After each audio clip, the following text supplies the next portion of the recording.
Sementara rakyat kelaparan, pemimpin sibuk berpolitik. Angka kematian akibat COVID-19 di seluruh dunia kini 177,611 orang. Seramai 2,556,526 orang telah disahkan dijangkiti penyakit ini.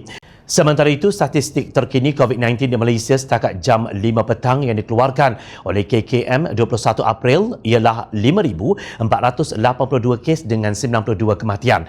Rakyat dikenakan Perintah Kawalan Pergerakan PKP dan mereka tidak boleh keluar untuk bekerja mencari rezeki. Rakyat kelaparan.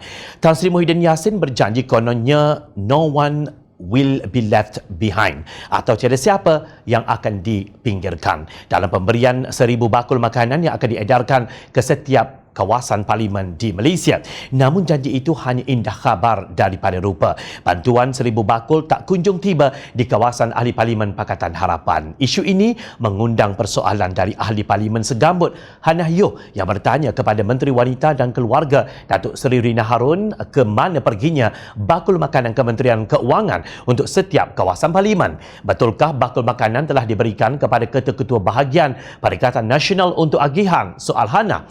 PKP pula menjadi 2 darjat. Rakyat ditangkap dan dihukum. Pemimpin Perikatan Nasional ke sana ke sini berkenduri makan-makan serta menyambut hari jadi. Lepas itu mereka hanya sekadar minta maaf sahaja.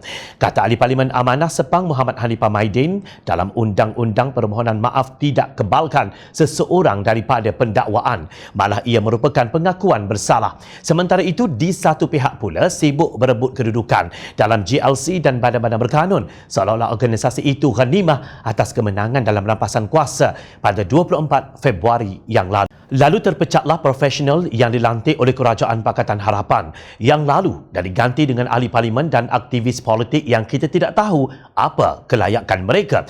Anehnya, ahli jawatan kuasa PAS Pusat Dr. Muhammad Zuhdi Marzuki mempertahankan tindakan itu kerana mereka adalah mewakili rakyat memantau perjalanan sesuatu GLC.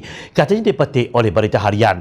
Beliau berpendapat bahawa badan membuat keputusan GLC sesuai diberikan kepada pihak pembuat dasar termasuk dalam kalangan ahli parlimen, manakala badan yang mentadbir dan menguruskan GLC seharusnya diberikan kepada bukan golongan politik.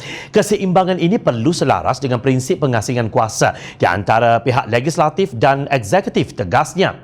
Rupanya pemimpin Perikatan Nasional tidak faham konsep pengasingan kuasa antara legislatif dan eksekutif dalam sistem demokrasi.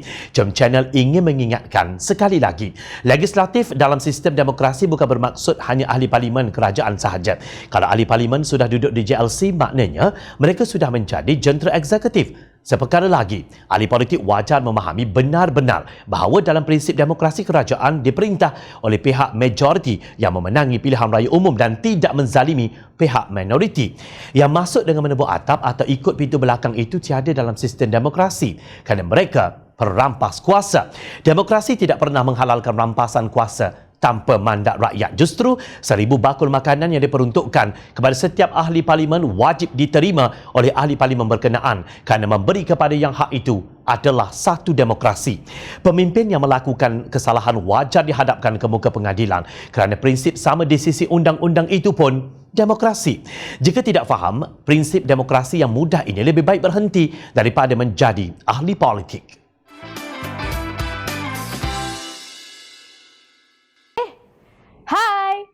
Jangan lupa klik kanan untuk rentasan berita, klik kiri untuk keratan berita dan jangan lupa untuk subscribe kami tahu.